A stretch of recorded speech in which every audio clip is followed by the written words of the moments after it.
mais qu'est-ce qu'il fait lui? Et l'attaque de Tadej Pogacar à plus de 50, 80, 100 km de l'arrivée. De nouveau Pierre Rolland, attaque de Pierre Rolland. Attaque de Marlou. Aïe, aïe, aïe, attention, Philippe peut le pas rappeler. C'est fini.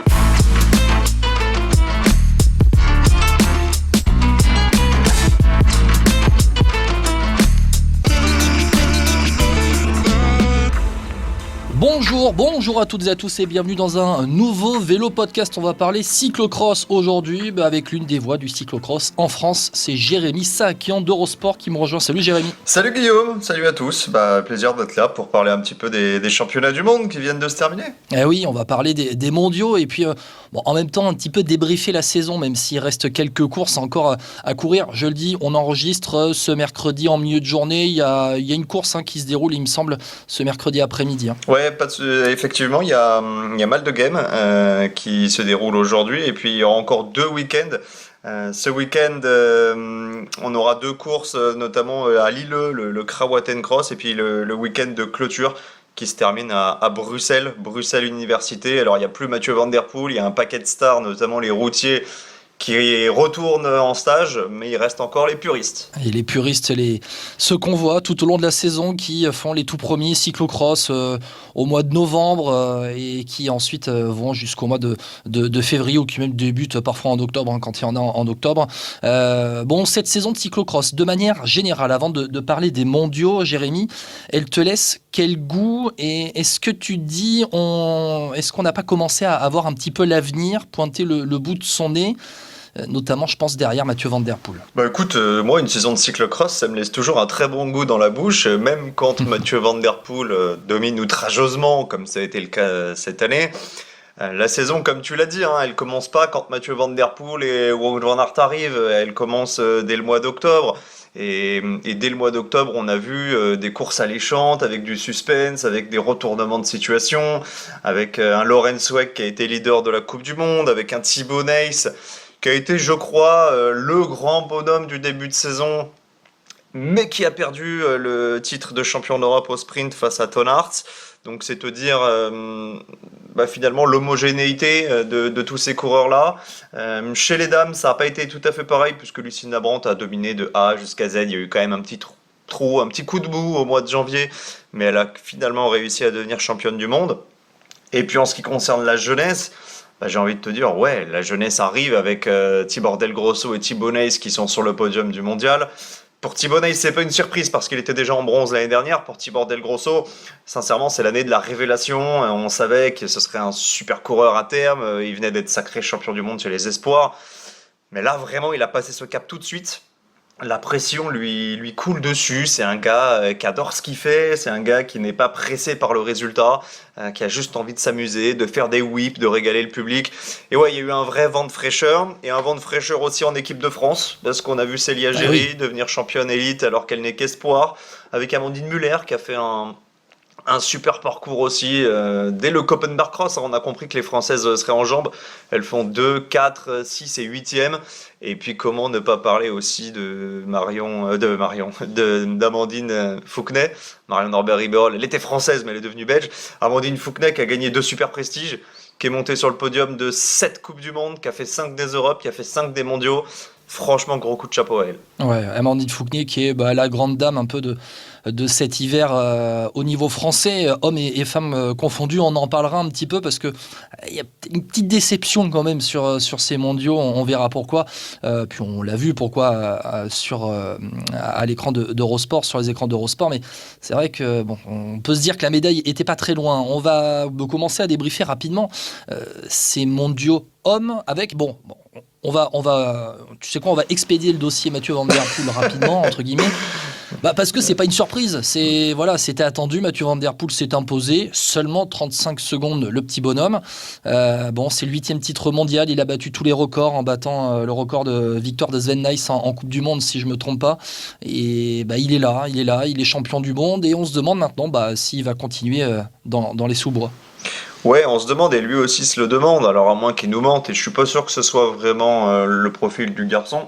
Je pense qu'il n'a pas fait de sélection dans sa tête entre les différentes options qui se présentent, c'est-à-dire soit mettre le cyclocross en pause pendant quelques temps, se consacrer peut-être à d'autres choses comme le VTT, soit continuer Parce que finalement, Guillaume, la recette, elle marche. Il vient, il fait ses 10 crosses, il gagne le mondial, et derrière, on peut dire qu'il est performant sur les classiques qui restent le principal objectif Ah de oui, sa ça lui fait saison. une sacrée préparation pour les Flandriennes. Absolument, absolument. Donc c'est en complément des stages en Espagne, c'est 1 heure à bloc. Et on travaille tout, on travaille la technique, on travaille les relances, on travaille le cardio. Il y a une autre option qui existe, qui visiblement commence à le travailler un peu en filigrane, c'est de ralentir, venir faire 1 ou 2 crosses avant les mondiaux, disputer les mondes et repartir. Bon, je suis pas sûr que ce soit l'option privilégiée, mais on a commencé à en parler. Donc ouais, expédition Mathieu Van Der Poel. Sachant qu'il partira en fond de grille quand même, s'il fait ça sur les mondiaux, ça Oui. sera beaucoup moins facile pour lui. Oui, mais D'ailleurs, Guillaume, remporter les titres. tu vois bien la marge. Tu vois bien la marge que Van Der Poel a Oui. dans ce sport-là. Alors ouais, il partira pas C'est sur un le peu sang. comme quand tu vas jouer à FIFA, tu te dis bah attends, je vais augmenter la difficulté et puis derrière Ouais. après pour Oui, voilà. pour C'est-à-dire être que avec le champion plus du de monde, concurrence. le champion du monde de FIFA, tu lui donnes Sochaux, je pense qu'il bat quand même une bonne partie de tous les autres joueurs mondiaux. Donc, Bon, il peut battre l'Olympique voilà. Lyonnais, non? Non, alors ça, je pense pas. Ça, je Non, pense pas. Mais bon, pardon. Excuse. non, mais pour rester sérieux, je suis pas sûr que ce soit l'option qu'ils choisissent, mais en tout cas, elle existe. Il l'a évoqué avec Sven Nys sur une émission de la Sportza, je crois, juste après son titre. Maintenant, ouais, bah, c'est l'athlète ultime, Mathieu Van Der Poel. Il fait pas d'erreur, il est en gestion tout le temps. En gestion technique, hein, parce que des fois, évidemment, il rigole pas. Hein, les 2-3 premiers tours, là, quand il a Oui. voulu mettre tout le monde au rupteur, il a bien écrabouillé les pédales, mais c'est un peu comme Del Grosso. Je pense que la pression, lui, c'est pas quelque chose qui l'impacte négativement. Il se sent aussi, je pense, porté par l'amour du public, comme c'était le cas ce week-end à Hulst, avec cette ferveur néerlandaise. Tous ceux qui sont allés nous ont dit que c'était exceptionnel. Et je vous incite et je vous invite même tous à aller un jour voir de vos propres yeux ce qui se passe là-bas en Belgique et aux Pays-Bas. Après 35 secondes, c'est anecdotique, hein. Il y avait 1 minute au dernier tour. Je pense que lui a savouré, alors que derrière la bagarre faisait rage entre Del Grosso et Nys. Il Et était vu le déjà en déluge récupération qui se sur sont le dernier ramassés. Ouais, il était en récupération, il savourait, il fallait pas prendre de risques. D'ailleurs, il a pas passé les planches à vélo, c'est la première fois de ma vie que je vois ça de Mathieu Van Der Poel. Mais derrière, Tibor Del Grosso et Thibaut Nys se sont battus comme des chiffonniers, et vu la pluie qui s'abattait sur le parcours, il y avait pas lieu de prendre de risques. C'était quand même un tracé piégeux. On l'a vu chez les juniors le matin, on y reviendra peut-être, mais Grigolini qui avait course gagnée est tombé 2 fois dans le dernier tour, et il fallait pas que ça arrive à Van Der Poel, qui quand même est tombé 2-3 fois au cours de cette saison. Il était tombé sur le premier la première course, le premier Grand Prix de l'année à Bâle, sans conséquence derrière, parce qu'il avait réussi à dominer Verstringue. Il était tombé à Moll aussi le jour de la grosse chute de Van Aert. Donc Mathieu Van Der Poel n'est pas non plus à l'abri de tout ça, et je pense que pour un mondial, il y avait 0 risque à prendre. Oui, lui qui a notamment crevé sur l'une de ses dernières courses de préparation 2 fois et qui s'est quand 2 même fois. Imposé. Bon, Mathieu Van Der Poel. C'est pour ça que je te dis la marge. Hein. La marge qu'il a, c'est qu'il faut se rendre compte que Van Der Poel, il peut crever 2 fois, dont une de la roue avant. Et quand tu crèves de la roue avant, c'est pas du tout pareil, hein, pour ceux qui ont t'as pas la même adhérence. Ah non, plus du tout. Donc voilà, il a crevé 2 fois, il est quand même reparti à chaque fois pour aller gagner. Donc ouais, tu me dis, il partirait loin, il partirait certainement loin, effectivement, à Ostende. Mais Ostende, c'est le sable, c'est son domaine. Donc pour en avoir discuté avec des spécialistes, ce serait pas quelque chose qui empêcherait Mathieu Van Der Poel de pouvoir nourrir des espoirs de sacre. Ouais, Mathieu Van Der Poel, bon, il a passé un petit cap dans sa carrière maintenant. Il est là pour aussi se faire plaisir en cyclocross, 31 ans. Il a eu 31 ans pendant ce mois de janvier. Tu parlais des stages en Espagne, c'est vrai que même il vient, il fait une sortie avec son vélo de route, il vient, il repart. En ayant gagné la course, et il repart limite en vélo derrière avec les équipiers de Alpecin Première Tech qui sont au bord de la route. Ouais, à Benidorm, exactement. À Benidorm, il a fait ça. Et sont revenu à vélo, il a fait la course, il a gagné. Voilà, bon, c'est dire la marge de Mathieu Van Der Poel. Et tu parles de technique. Bon, voilà, lui ne fait pas d'erreur. On parle beaucoup de marge. Elle n'est pas seulement, c'est vrai, en termes de physique, mais elle est en termes de technique, où tu vois que dès qu'il faut être précis, Mathieu Van Der Poel, il est précis, et puis sa puissance l'amène à faire la différence sur les parties non, mais tu aussi. fais bien d'insister là-dessus, parce qu'on fait souvent le comparatif avec Van Aert. Van Aert, je pense que s'il tombe pas à Moll, c'est un adversaire vraiment crédible cette année. On l'a vu à Lunaout, on l'a vu à Moll. Il est au contact de Mathieu Van Der Poel. Le problème de Van Aert, c'est qu'il fait plus d'erreurs. Et quand on fait plus d'erreurs, il y a 2 conséquences. Soit ça vous amène à des crevaisons, comme ça a été le cas à Lunaout, ce qu'il a sorti du jeu 2 fois, soit ça vous oblige à faire 2 fois plus d'efforts en sortie de virage pour les relances et pour essayer de boucher les trous physiquement. Et ça, sur 1 heure, ça finit par se payer. Et la différence entre Van Der Poel et Van Aert, elle est là. Van Aert l'a dit, hein, j'avais pas l'impression physiquement que Mathieu Van Der Poel était plus fort que les autres années. Il m'a pas tant impressionné à ce niveau-là, mais le fait de conjuguer le physique et la technique, ça rend Mathieu Van Der Poel invincible. Voilà, c'est ça l'explication. Et Van Aert, moi j'ai des regrets. Parce qu'on tous aurait aimé le voir. Ben oui, on aurait aimé le voir plus longtemps sur cette saison. Mais s'il tombe plus que Van Der Poel, s'il crève plus que Van Der Poel, c'est pas uniquement le fruit du hasard. Ouais, en effet, Wout van Aert. Bon voilà, c'est le grand absent de ces mondiaux finalement, Jérémy. On peut cesser de penser de Wout van Aert, et c'est un peu malheureusement le résumé de sa carrière jusqu'à aujourd'hui. Et s'il n'était pas tombé, et s'il n'était pas blessé, et si. Malheureusement, à la hauteur de Wout van Aert, je sais que ça va pas faire plaisir à Steve Chenel, mais c'est malheureux quand on voit alors j'allais dire la malchance, mais c'est vrai que s'il est à chaque fois au rupteur sur les relances et qu'il est en difficulté, c'est ce manque de lucidité à un moment donné qui fait qu'il craque. Ouais, et puis surtout le manque de technique. Alors attention, le manque de technique. On parle d'un triple champion du monde en élite Oui. quand même, donc c'est On parle à la hauteur de Mathieu Van Der Poel. Voilà, exactement. Mais c'est ce manque de technique, effectivement, qui l'a condamné. Alors, Van Aert n'avait pas annoncé son programme au-delà des championnats de Belgique, donc même s'il n'était pas tombé, on est incapable de vous dire s'il serait allé ou pas sur le championnat du monde de Hulst, mais l'année dernière, il avait fait un petit peu la même. Dans un premier temps, il n'avait pas annoncé le mondial, et une semaine avant, la tentation était trop grande. Donc je pense qu'il aurait certainement fini par y arriver en voyant que Van Der Poel n'était pas si loin devant. Maintenant, bah ouais, il n'est pas là, c'est de la frustration. Mais quand on est fan de Van Aert, je pense qu'on a appris à vivre avec cette frustration. C'est un gars, et je pense que tout le monde sera d'accord, et toi le premier Guillaume, qui n'a pas, du moins pour l'instant, qui n'a pas le palmarès à la hauteur de son talent et de ce qu'il a représenté depuis qu'il est passé pro. Van Aert, faut se rendre compte qu'en 2020, 2021, ouais, un peu moins, mais depuis 2020, 2021, tu le mets favori pratiquement de toutes les courses, de toutes les classiques, et quand il n'est pas favori, il est outsider. Il aurait pu être champion du monde, il aurait pu être champion du monde du chrono, il aurait pu être champion olympique, et quand tu fais le compte de ses deuxièmes et de ses troisièmes places, c'est hallucinant. Alors il y a quand même 3 titres de champion du monde. En cyclocross, il y a Milan-San Remo, il y a l'Estrade Bianche, il y a toutes ces étapes sur Jérémy, le tour, il a porté le maillot jaune. C'est ça qui est fou quand même pour Mathieu Van Der Poel, non, tu vois le lapsus, pour Wout van Aert, c'est que c'est Wout van Aert qui remporte le premier monument avant Mathieu Van Der Poel en 2020 à Milan-San Remo. Ouais, et derrière, tu vois aujourd'hui, le total de monuments, c'est Van Der Poel qui matche avec Pogačar. Et c'est pas Wout van Aert. Mais c'est terrible. Enfin, moi je l'explique pas rationnellement ça, parce qu'il y a plein de courses que Wout van Aert aurait dû gagner. Tu vois, on parle de San Remo, 2 mois après t'as les Flandres. Bon, les Flandres, ça se joue à un demi-boyau. Mais oui. Van Aert se fait avoir, je pense à l'explosivité, parce que s'il lance, je suis persuadé que ce jour-là, il lance le sprint 50 mètres avant, Van Aert gagne. Donc ça se joue parfois à pas grand-chose, parfois ça se joue à beaucoup plus. Il y a ce Paris-Roubaix où dans le carrefour de l'Arve, il crève, mais est-ce que c'est encore une fois de la malchance? Est-ce que c'est de la technique? Pourquoi lui a crevé et pas Mathieu Van Der Poel? On peut toujours remuer le couteau dans la plaie en disant ouais, c'est la malchance, c'est ci, c'est là. Moi je sais pas où se situe la malchance, où se situe la technique, mais c'est un gars au cours de sa carrière qui a quand même pas été très souvent verni.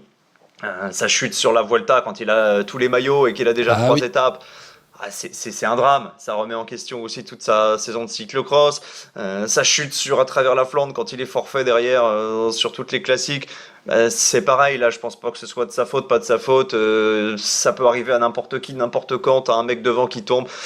Voilà, c'est le résumé de sa carrière. Mais et j'aimerais qu'on insiste là-dessus. Elle est pas finie, sa carrière. Et Van Aert, c'est quelqu'un qui lâche jamais rien. C'est un énorme guerrier. Et là, il repart en stage en altitude cette semaine. Je crois qu'il est en route aujourd'hui. Et j'ai bon espoir de le revoir à très bon niveau. Ouais, moi, je suis persuadé que d'ici la fin de sa carrière, il remportera au moins un Paris-Roubaix. J'en fais le pari. Mais en tout cas, on a vu que quand il était libéré, que quand il était bien dans sa peau, ça reste toujours un grand. Dans son corps, c'est toujours un grand. C'est le seul l'an passé quand même qui lâche Pogačar dans une côte. C'est le seul.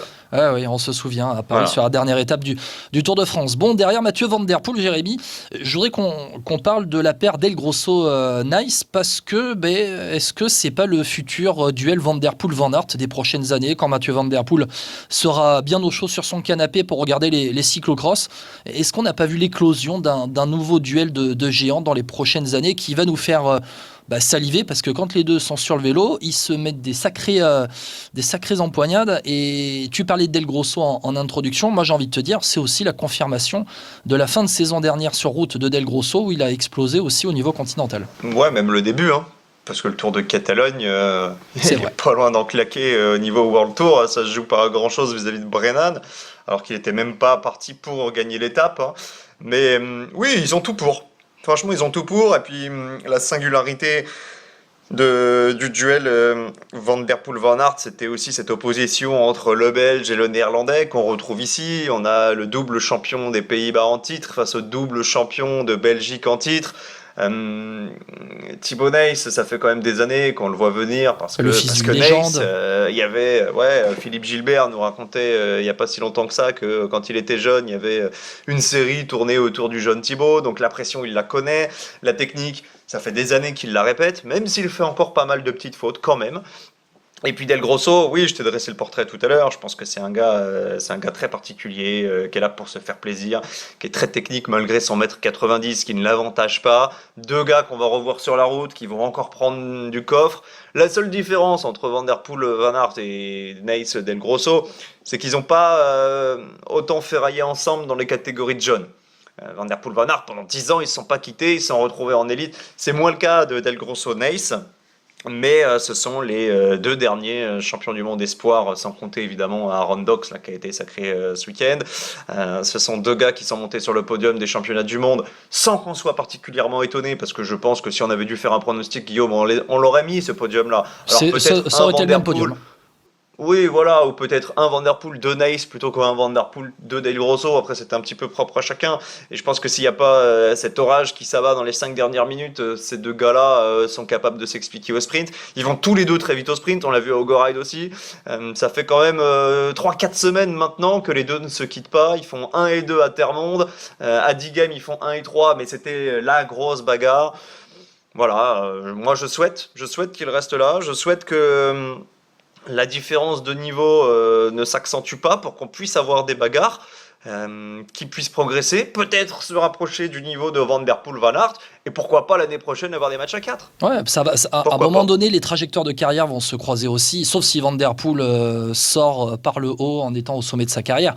Juste sur Thibaut Nys, avant de passer à la suite, Thibaut Nys, maintenant son plus gros adversaire, j'ai envie de dire, c'est lui-même, parce qu'il a cette capacité à sortir des courses à un moment donné, à débrancher, et qui est quand même assez saisissante. Oui, je suis d'accord avec toi. Maintenant, j'ai une théorie qui semble se confirmer, en fait. C'est que quand Thibaut Nys est en mesure d'aller chercher la gagne ou d'aller chercher le podium, il reste dans sa course. Moi, je ne l'ai pas vu débrancher sur des courses où il était concerné, où il y avait de l'enjeu, où il avait réussi son départ, etc. Là où tu le vois débrancher, c'est les courses où à la fin du premier tour, il est 15e, il a raté son départ, où les pépins s'accumulent. Alors, c'est pas pour autant une excuse valable ou quoi que ce soit, hein, mais je pense que Thibaut Nys, en fait, il est habité par la gagne, éventuellement par le podium si Mathieu Van Der Poel est là, parce que deuxième, ça correspond à une gagne, hein, quand Van Der Poel est pas là, t'es le meilleur des autres, quand Van Der Poel est là, pardon. Mais Thibaut Nys, ouais, je pense que c'est un gars, en fait, il va pas s'embarrasser, il va pas se dire, allez, je vais courir à bloc pour remonter tout le peloton et essayer d'aller faire 5, ça l'intéresse pas. Une saison c'est long, parfois tu peux t'accorder aussi des échecs, des jokers, ce que ne fait pas Van Der Poel, ce que ne fait pas Van Aert, mais Thibaut Nys peut encore le faire, et je pense qu'il va progresser là-dessus.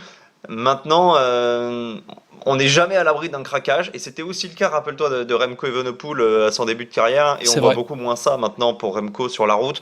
Je pense qu'il va grandir, il va mûrir, hein. C'est un gars qui est encore très jeune, il sort des rangs espoirs, il a 23 ans. Donc oui, ça lui est arrivé, mais ça lui est arrivé, ça lui est arrivé 2 ou 3 fois cette année, grand max, sur tous les crosses qu'il a disputés, et Thibaut Nys, il était là lui aussi très tôt, depuis le début de saison. Donc finalement, dans la masse de tous les crosses disputés, c'est pas si impactant que ça, c'est pas sur des gros rendez-vous, c'est pas aux Europes, c'est pas au monde, ça a été une fois en Coupe du Monde, c'est vrai, Mais Thibonney, c'est comme ça, et puis ça fait aussi son personnage, ça fait sa légende, ça donne du grain à moudre aux médias, ça fait parler, ça donne aussi de la visibilité au cross. Et ouais, on a besoin aussi de caractères comme ça, tu vois, c'est le caractère opposé à Del Grosso. Del Grosso, c'est un mec discret qui veut faire ses petites figures, qui veut se faire plaisir, mais qui va pas faire trop de bruit, qui va mettre des commentaires marrants sur les réseaux sociaux. Thibonney, c'est la rockstar. Et bah, les Oui. rockstars, des fois, elles craquent. Voilà. En effet, c'est le côté pile et le côté face de la pièce Exactement. Thibonney. Et bah voilà, on va quand même bien manger pendant ces prochaines années avec ces deux coureurs. Bon voilà, après derrière, les autres se sont disputés des miettes et Joris Neuwenhuis a notamment pris la 4e place. J'aimerais qu'on parle des femmes quand même, Jérémy, parce que bah voilà, il y a eu la grande dame du cyclocross, Lucinda Brandt, qui est donc championne du monde, triplé néerlandais devant Alvarado et Puk Pieterse. Bon, Blanca Vas 4e et Amandine Fouquet 5e. Déjà, Lucinda Brandt en bref, hein, parce que bon, là aussi, c'était attendu de voir la néerlandaise s'imposer. Elle a dominé la saison. Du moment où elle était au départ, elle était pratiquement à 100% gagnante. Voilà, c'est là aussi pas une surprise. Non, c'est pas une surprise, mais c'est moins attendu que Mathieu Van Der Poel. Pourquoi ? Parce que Lucinda Brandt, au mois de janvier, elle a perdu le titre de championne des Pays-Bas derrière Alvarado. C'est vrai qu'elle était un peu moins en forme. Oui, elle offrait moins de garanties que passer un temps. On était tous à se dire, attention à Pieterse, attention à Alvarado, que si le championnat du monde avait eu lieu fin décembre, il n'y aurait pas eu photo, mais que là, fin janvier, ça ouvrait le champ des possibles aux autres. Et je crois que les 2 premiers tours ont témoigné de la confiance qu'affichaient les 2 coureuses de Phoenix, parce que Pieterse comme Alvarado ont fait le départ. Maintenant, Lucinda Brandt, elle n'était pas dans le même état de forme qu'Amas Mekelen, elle n'était pas dans le même état de forme qu'Azonoven. Elle a chuté, oui, mais une chute finalement anodine. Ça a permis le retour de Alvarado, mais Lucinda Brandt a tout de suite remis le couvert, elle a contré, elle a remis Alvarado dans les cordes. Et je pense que ça fait plaisir à tout le monde, parce que Lucinda Brandt, c'est la grande dame de la saison, c'était déjà la grande dame l'an passé, elle fait tous les crosses, elle est sur tous les fronts, elle a ultra dominé la discipline ces 2 dernières années. Faut quand même se rappeler qu'entre Benidorm 2024 et Mass Mechelen 2026, c'est-à-dire plus de 2 ans et 2 semaines, elle est jamais descendue du podium. C'est hallucinant, sur plus de 60 courses. Donc ça a fait plaisir à tout le monde. C'est que son 2e titre mondial après 2021. Et ouais, je pense que c'est amplement mérité. Maintenant, oui, elle était sous pression. Oui, elle était plus contestée que Mathieu Van Der Poel pouvait l'être. Pour moi, il y avait 4 coureuses qui pouvaient gagner ce championnat du monde. Les 3 néerlandaises plus Amandine Fouquet.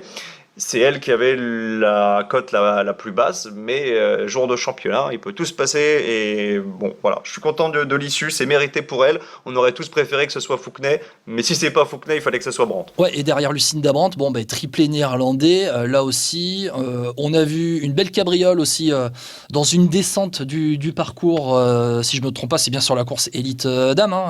Ouais, Pieterse. Qui prend donc la 3e place. Bon, on va quand même parler d'Amandine Fouquet, parce que bon, on a parlé des néerlandaises, c'est bien beau de parler des néerlandaises. Amandine Fouquet, elle a quand même passé un sacré cap dans cette saison de cyclocross, Jérémy, parce que franchement, elle est en plus aujourd'hui, au moment où on parle, numéro 2 mondial, elle est passée numéro 2 mondial, et elle fait une année de la confirmation au très haut niveau international. Ouais, elle a fait une année de zinzin, franchement, je pense que personne aurait mis une pièce sur une telle année d'une coureuse française. Faut se rappeler aussi que pendant toute la première partie de saison, et ça c'est pas anodin du tout, et ça en dit long sur ses capacités mentales, Amandine Fouquet a couru sans savoir si elle aurait une équipe à partir du 1er janvier, parce qu'elle appartenait à la formation Arkea, qui a mis la clé sous la porte, et elle s'est débrouillée toute seule. Un contrat pour Amandine. Oui, un contrat pour Amandine, il a failli se faire attendre quand même, on a attendu jusqu'au 28 ou 29 décembre pour avoir la confirmation officielle. Elle est partie en stage avec son copain à Attignes en pré-saison assez frais. Ensuite, elle a fait les allers-retours entre la Bretagne et la Belgique. Tout ça en se débrouillant toute seule, avec un staff réduit. Ils étaient 3 ou 4 dans son équipe. Et les résultats derrière, ils sont incroyables. Alors déjà, Rudervoort, première manche de Super Prestige, ça nous met la puce à l'oreille, elle monte sur le podium. Et là, on se dit, il y a quand même quelque chose. Il y a du talent, il y a la forme. Il y avait Fem Van Empel ce jour-là qui était derrière aussi.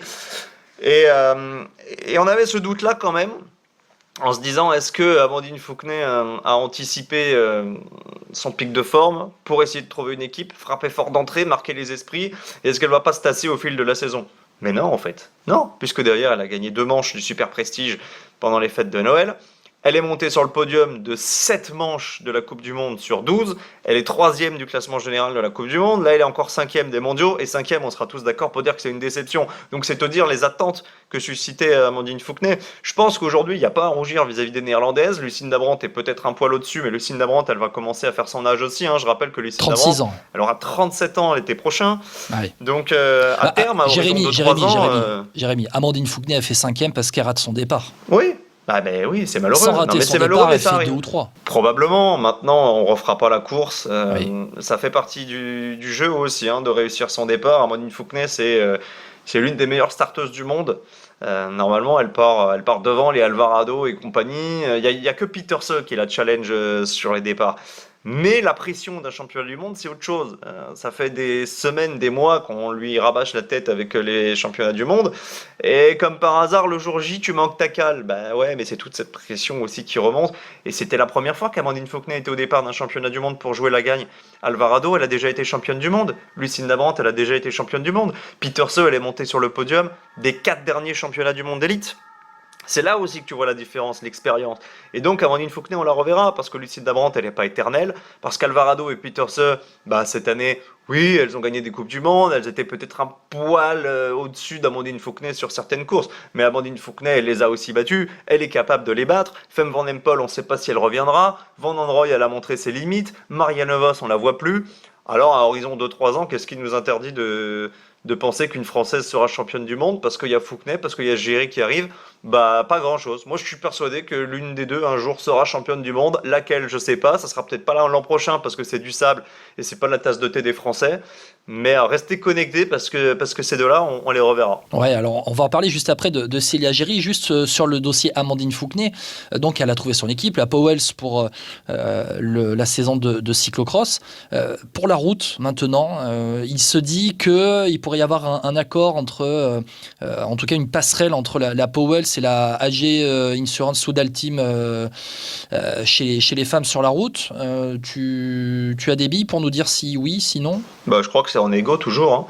Ouais. Ce que je peux vous dire, c'est que ce qui est fait avec Léonie Benveld est faisable aussi avec Amandine Fouquenet. Je vois pas pourquoi ce serait pas le cas. Léonie Benveld, elle court à la Powells et elle court chez AG. C'est un système qui marche en cyclocross. Célia Géry, elle est chez AS Bike Racing France Litry, mais elle partage son temps avec FDJ Suez sur la route. FDJ Suez met des moyens en plus. Ces passerelles-là, elles existent. Amandine Muller, la coéquipière de Célia Géry chez AS Bike, court aussi chez AG. Donc c'est une équipe qui ouvre la porte au crosswoman. Je pense que là, maintenant, c'est simplement une question de temps, une question de négociation. À partir du moment où Amandine Fouquenet a envie de faire de la route, et ça c'est le cas, ça je te le confirme, elle a dit que la route était important aussi pour elle dans sa préparation pour le cross parce que ça lui donnait du coffre. AG maintenant est devenue une très grosse équipe parce qu'on a quand même des coureuses au premier plan mondial, avec Kim Lecourt, avec Sarah Gigantini, avec Justine Rickire qui a été vainqueur d'étape sur le Tour et porteuse et vainqueur du maillot à pois. Donc c'est devenu une très grosse team, mais il y a encore la place, je pense. Il y a une Devo aussi, il y a encore la place pour les crosswoman. Donc si tu me demandes un avis, je pense que ça se fera. À horizon semaine ou mois, je ne sais pas, je suis pas au cœur des négos, mais je pense que tout le monde a à y gagner dans cette histoire. Oui, et puis on va dire que sa saison de cyclocross parle pour elle aussi, pour aller gratter un contrat encore plus sur la route. Derrière Amandine Fouquenet, chez les Françaises, alors Célia Géry, elle, n'était pas sur la course élite, puisqu'elle était dans sa catégorie espoir, mais c'est Célia Géry qui a été championne de France, et il y a un lien avec Amandine Fouquenet, c'est qu'Amandine Fouquenet a bien dit au championnat de France que c'était la première fois qu'elle avait ressenti une légère pression, la pression d'être favorite, de devoir assumer ce rôle. Alors, sur un parcours qui avantageait peut-être plus Célia Géry et ses qualités techniques, à 3, mais il y avait cette pression à gérer, et c'est Célia Géry qui a matché encore aussi au niveau mondial pendant cet hiver chez les grandes, qui s'est imposée chez les championnats de France, et Célia Géry qui s'est retrouvée placée sur les mondiaux. Et oui, jour de championnat, on y revient, toujours, on peut prendre le problème dans tous les sens. Quand t'es favori, quand t'as de la pression, c'est pas pareil que quand t'es en Coupe du Monde au début de saison et que tu navigues dans l'ombre des Néerlandaises qui prennent toute la lumière. Célia Géry, après, attention, c'est un sacré phénomène, tu la connais, tu la suis sur route, tu as vu ce qu'elle était capable de faire sur les championnats du monde à Kigali, elle fait 4 des championnats de France sur route élite. alors que la semaine d'avant elle est malade. Moi je croise François Trarieux pendant le championnat de France aux herbiers et il me dit ouais, Célia elle a pas été bien, ça va être compliqué pour elle. Bon bah c'est la meilleure derrière l'échappée, donc attention parce que là on a une pépite, on a un phénomène, mais au championnat de France de 3, bah oui t'as tout résumé, il y a la pression, il y a aussi le fait de dire faire sa propre course et suivre les meilleurs, bah c'est deux choses différentes. C'est très différent de suivre Lucinda Brandt, puis que Peter Seuss, faire la guerre avec elle, être dans le match, etc. De devoir assumer toute seule le poids de la course et s'arranger de la concurrence qui représentait Hélène Clauzel, Célia Géry, Amandine Muller, etc. Donc ce sont deux configurations complètement opposées, mais ça se retrouve dans tous les sports. Tu peux battre le PSG en ayant une stratégie ultra défensive et en les prenant en contre. Et la semaine d'après, te faire battre en Coupe de France par une Ligue 2. Voilà, c'est aussi la beauté du sport, c'est ce qui fait le charme du cyclocross. Et Amandine Fouquenet, elle est tombée sur un os, mais je pense que dès la saison prochaine, Célia Géry va encore prendre du coffre. Et on la retrouvera plus régulièrement sur les Coupes du Monde aux côtés des meilleurs, parce que les Coupes du Monde, chez les dames, en élite ou en espoir, elles se courent ensemble. Donc après, tu as un classement distinct en fonction de si tu es espoir ou si tu es élite, mais tu es amené à batailler très tôt et très jeune avec les meilleures coureuses du monde. Donc ouais, c'est pour ça que quand je parle de Fouquenet, j'associe tout de suite Géry. Parce que je pense que là, on a vraiment deux pépites. Il y a Amandine Muller qui grandit dans l'ombre, qui est encore un petit peu plus loin, mais qui est capable, je pense, à horizon de 3 ans, de se révéler. Voilà. Mais elle se tire la bourre. Cyclocross, Célia Géry, Amandine Fouquenet. Ouais, bah, tant mieux qu'elle se tire la bourre, je serais tenté de te dire. Et tant mieux que Amandine Fouquenet n'ait pas signé chez Icebike parce qu'il y avait un collectif qui était déjà en train de se construire pour qu'on continue de la considérer comme une rivale chez Icebike Racing et qu'Amandine Fouquenet continue de se dépouiller de son côté pour battre le duo Géry-Muller. C'est ce qui va permettre à tout le monde de progresser. Maintenant, sur les championnats d'Europe, sur les championnats du monde, on va présenter une équipe dans les années futures qui sera compétitive. Et ça, franchement, c'est cool et ça va donner, je pense, l'envie à beaucoup de monde de regarder le cross. Ouais, complètement, avec Célia Géry qui a pris la 3e place de la course Espoir, derrière donc la championne du monde Léonie Benvelt. Et puis une des grandes dames peut-être des années futures, Victoria Schladonova, qui là aussi est aussi à l'aise sur la route que dans les sous-bois. Donc elle va être à suivre aussi de très près. J'ai envie de dire, derrière Fouquenet et Célia Géry, chez les Françaises, et on parlera aussi des Français hommes après, on a l'impression qu'Amandine Fouquenet a cassé un plafond de verre. Et que derrière, ça fait comme un appel d'air pour toutes les jeunes qui viennent. Célia Géry qui matche avec les meilleures mondiales. On a Amandine Muller qui commence à pointer le bout de son nez aussi. On a vu Hélène Clauzel aussi qui a fait quelques petites placettes pendant l'hiver aussi. On a l'impression que là, il y a un renouveau chez les femmes qui tarde à venir chez les hommes, et on essaiera de comprendre pourquoi aussi, même si on a des jeunes Français qui pointent le bout de leur nez. Mais chez les femmes, on a un vrai appel d'air vers le haut niveau mondial. Ouais, non mais complètement, t'as tout résumé. Derrière Amandine Fouquenet et Célia Géry, il y a du monde qui pousse. Alors pour l'instant, ce sont les locomotives. Il y a la locomotive Amandine Fouquenet, il y a Célia Géry qui est dans le premier wagon. Hélène Clauzel qui fait 12e du mondial, franchement chapeau, parce qu'elle a vécu une saison longue, elle a changé d'environnement, elle est allée s'installer en Belgique, elle a intégré le clan Rudolph, ça faisait beaucoup à ingérer d'un coup, et ouais, il y a eu des moments plus difficiles pour elle, il y a eu des contre-performances, notamment au championnat de France, mais ça reste quelqu'un qui est capable de ferrailler avec les meilleurs. Et puis, ouais, chez les jeunes, il y a Lise Revol qui est championne du monde sortante, qui fait 2 ce week-end, qui va monter en espoir. Il y a Amandine Muller, effectivement, qui, je pense, va progresser, parce qu'Amandine Muller, il y a 1 an, personne ne la connaissait, et elle commence à percer à la fois sur la route et en cross. On a vu de belles courses de Lison Després, de Lali Pichon. Non, il y a vraiment du potentiel dans cette équipe de France. L'enjeu majeur, chez les dames comme chez les hommes, ce sera de conserver les crossman dans les labourés, c'est pas toujours facile, mais je crois que les mœurs sont en train d'évoluer par rapport à ce qu'on connaissait ces dernières années avec Venturini qui avait du mal à convaincre ses équipes de faire du cross. Là, je pense que toutes les équipes ont compris l'avantage que c'était, à la fois pour eux, parce qu'ils sont visibles pendant l'hiver, on voit la marque, on parle des sponsors, et pour les coureurs, parce que ça leur permet d'être épanouis, ça leur permet de compléter la préparation, ce qui marche avec Van Der Poel, Van Aert, Del Grosso, Neis, Verstringe, etc. Pourquoi ça marcherait pas avec les Français ? Donc il faut se poser les bonnes questions. Et puis je crois que les garçons comme Léo Bizio, comme Aubin Sparfel ont déjà averti Decathlon, CGA, CMA, CGM que c'était leur ambition, hein, de mener la double carrière de front et qu'il n'était pas question qu'ils arrêtent. Et je crois qu'au sein de la structure Decathlon, on va les laisser faire, on va les laisser choisir leur programme.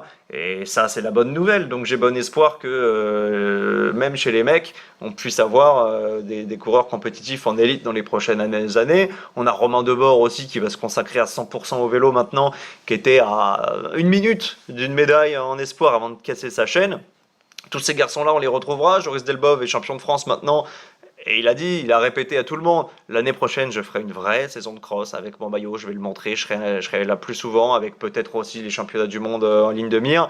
Donc tu vois, dans 2-3 ans, on aura peut-être des Français de nouveau capables de se battre pour un top 5 sur des grands championnats ou des Coupes du Monde. Elle est là la relève avec Aubin Sparfel et Léo Bizio sur le cyclocross chez les hommes, parce que on voit que là, si déjà on a des Français et malheureusement dans le top 15 des courses, c'est quand même pas mal avec Martin Gros-Lambert qui fait 15e devant David Menu 16e sur les championnats du monde, et même sur le reste de la saison, on a du mal à intégrer les top 10 et top 15.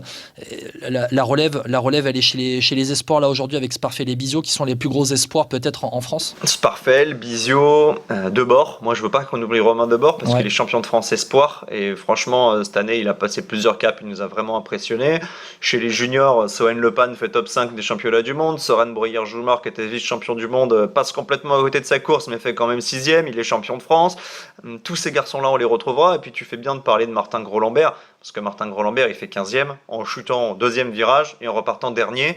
Martin Gros-Lambert, à Benidorm sur une manche de Coupe du Monde, il est capable de jouer avec le groupe Del Grosso jusqu'au bout. Il fait 8e, mais il est arrivé pour la place de 4. Et c'est pareil, c'est un garçon qui est jeune, qui a 24 ans, qu'on a moins vu ces derniers temps parce qu'il n'a pas de contrat professionnel, ça reste un coureur amateur, mais mettons-le dans les bonnes dispositions, trouvons-lui un programme adapté avec un encadrement chez Seb Motobike qui lui permet de s'épanouir. Tu vas voir que dans 1 ou 2 ans, Martin Gros-Lambert, on le reverra fréquemment en tête des Coupes du Monde. Et je profite de la visibilité de ton podcast pour rappeler le boulot incroyable effectué par toutes les équipes françaises dont on parle très peu, mais qu'il faut citer. AS-Bach, Racing France Litry, Seb Motobike, ce sont des équipes qui sont là du début à la fin de saison, qui encadrent tous les talents dont on vient de parler, les Géry, les Muller, les David Menu, les Gros-Lambert, Perrine Clausel, voilà, tous ces noms-là qui sont familiers des fans de cross. Ils peuvent continuer la discipline grâce à ces équipes-là, et en leur offrant un cadre, en leur offrant des moyens, en leur offrant également la possibilité de partir en stage, d'équilibrer aussi leur temps avec l'équipe de France. On a créé un groupe qui vit bien, un groupe qui travaille bien, et même si le tableau des médailles n'est pas flatteur pour nous cette année, parce qu'on est dépourvu de titres et qu'on n'a que 3 médailles, et que quand on compare avec les 5 titres des Pays-Bas, évidemment c'est 2 salles, 2 ambiances et on aurait espéré mieux, mais n'oublions pas que le bilan là, on aurait cité des 2 mains il y a 10 ans de ça, et qu'on se rapproche à vitesse grand V de ce que proposent les meilleures nations. Les Pays-Bas sont toujours au-dessus, mais la Belgique par exemple, à part chez les élites hommes, ils sont pas plus forts que nous. Et ça c'est dire l'évolution du cyclocross en France. Jérémy Saquin, je te remercie beaucoup d'avoir été avec moi pour parler cyclocross. C'est toujours un plaisir. C'est toujours un plaisir de parler cross, et n'oubliez pas que la saison n'est pas tout à fait finie. Oui, et puis vous pouvez suivre Bac à Sable, parce qu'il faut en parler. Moi je me suis régalé à vous suivre, notamment sur Instagram, avec Steve Chenel et Anthony Nicolas. Franchement, c'est vraiment super, et le ton est super sympa. Le groupe vit bien là aussi, Bac à Sable, j'ai envie de dire. Ouais, le groupe vit bien, et puis ce qui est important de signaler aussi, Guillaume, et je profite encore une fois de ton podcast pour ça, c'est que les acteurs sont hyper accessibles. Oui. C'est pas arrivé une seule fois, je dis bien pas une seule fois, un coureur nous a dit « Ah non, je peux pas venir » ou « J'ai pas le temps » ou « Je suis pas intéressé ». À chaque fois qu'on les a sollicités, ils sont tous venus avec plaisir, et que ce soit les stars comme Philippe Gilbert, comme Tim Merlier qu'on a eu cette semaine, Yolande Banef, Magali Rochette, ou que ce soit les jeunes qui ont moins l'habitude de parler au micro, les Amandine Muller, les Lise Revol, ils sont tous venus, ils ont tous joué le jeu, ils ont tous été super, et c'est aussi ça qui te donne envie de continuer de parler de cross et de mettre en lumière cette discipline, parce que derrière les sportifs, il y a aussi des histoires, il y a aussi des humains, et sincèrement, pour avoir aussi un peu bossé dans le foot, et toi aussi, tu sais à quel point certains sports sont fermés. Bien Bien évidemment. Ça fait plaisir. Vraiment, franchement, ça fait plaisir d'avoir des acteurs comme ça. Bien évidemment, et c'est vrai que voilà, vous pouvez regarder. Je pense que si vous écoutez Vélo Podcast, vous êtes abonné à Bac à Sable, donc sur Instagram avec tous les contenus, avec Jérémy Saakian et toute sa bande. Jérémy, je te remercie beaucoup. On te retrouve très bientôt aux commentaires d'Eurosport, pour pas te dire dans quelques minutes, peut-être au moment où l'on parle. Avec le prochain cyclocross. Moi, je vous invite dans Vélo Podcast à réécouter les interviews que j'ai pu enregistrer au Grand Prix La Marseillaise ce week-end. On était présent à Marseille pour la course d'ouverture du calendrier français. On a pu enregistrer un entretien avec Alexandre Delettre de la Total Energy qui est déjà sorti. Puis dans quelques jours, vous allez retrouver un entretien avec Émilien Janière, le sprinter de la Total Energy aussi, que j'ai pu enregistrer juste avant le Grand Prix La Marseillaise. Donc voilà, très sympa, les deux coureurs de la Total Energy. Je remercie encore Bastien Charbonnier de l'équipe de l'équipe Total Energy pour avoir facilité la mise en place de ces interviews. Jérémy, je te remercie encore d'avoir été avec moi. Et puis on se dit à très bientôt. Merci à toi. Ciao, ciao. À très bientôt dans Vélo Podcast et dans Bac à Sable aussi. Ciao.